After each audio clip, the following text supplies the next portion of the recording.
Hey folks, John here with another Easy Options investing video. Today I'm going to tell you everything you need to know about a call option. Let's get into it.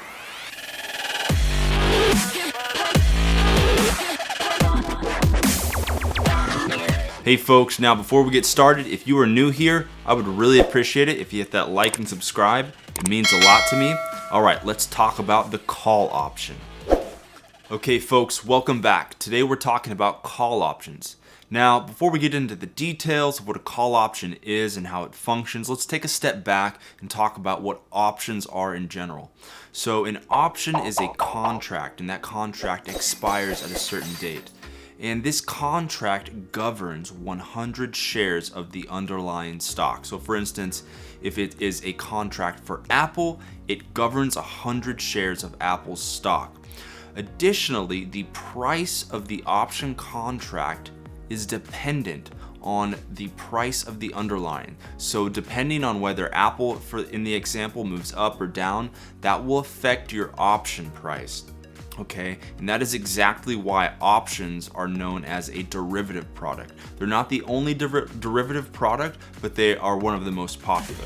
And again, that's why they're called a derivative. Their price is derived from the price of the underlying.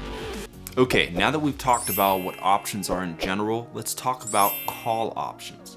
So, if I bought a call option, what it's saying is that I have received a right to call 100 shares of the underlying at a certain strike price. So, for instance, if I picked a strike price of 100, okay, and then Apple went up to 200, right?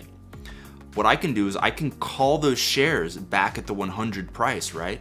But Apple's way up here, so guess what? I can buy them down here when the contract expires, and then right away I could sell them here. So basically, if you want the stock to go up, you would buy a call option.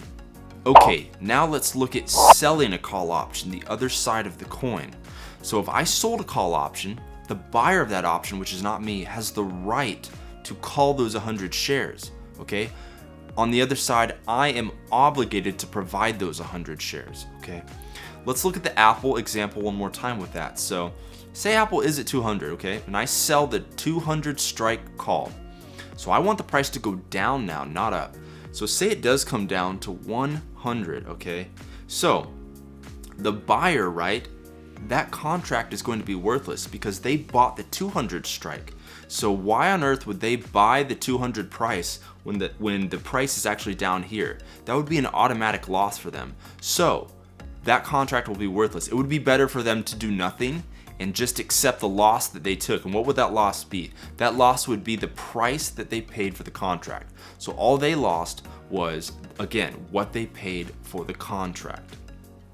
Now, as the seller of that call option, I do need to be very careful, okay? Because if the price goes up, I'm obligated to provide those 100 shares. So again, if I sold the 200 strike and the price actually goes up, say 300, well, the buyer's definitely gonna wanna execute that contract because they can make that difference, right?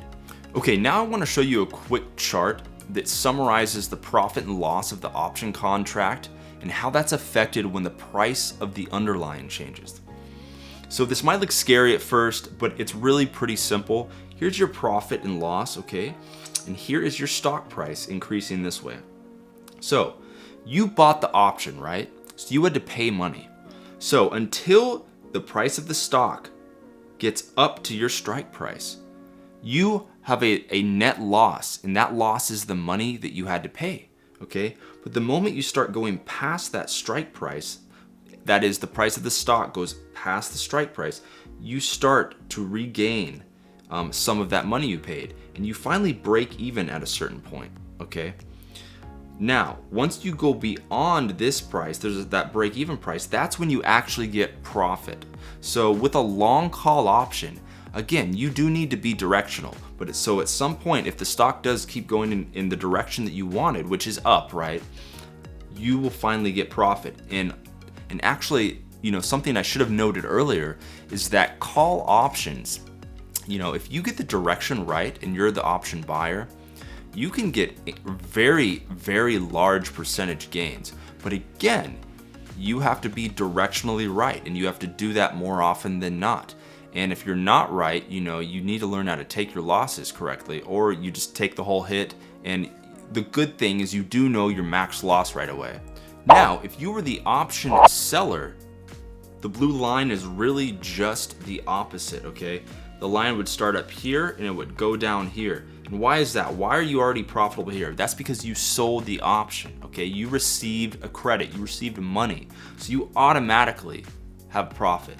So, but if the price of the stock keeps going up, since you don't want it to if you're the seller, okay, at some point there's gonna be a break-even price, and if it keeps going, then boom, you're gonna be in the negative. So you do need to be very careful with selling calls. And to be honest, I really wouldn't recommend selling calls naked. And when I say naked, that really just means that you're only selling the call.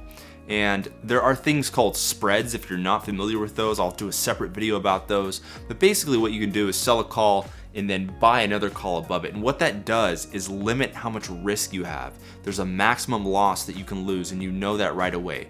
When you sell a naked call, it's technically unlimited risk. The stock could skyrocket to 1,000. You look at something like Tesla. If you're screwing around with penny stocks, which I wouldn't recommend, especially with options like that, selling options I wouldn't recommend, that could really get you in trouble. Alrighty folks, thank you so much for making it this far in the video. I really appreciate it. If you liked this video, I would love a like and subscribe, and hopefully I cleared up some confusion if you had any about call options. Alright folks, I'll talk to you soon.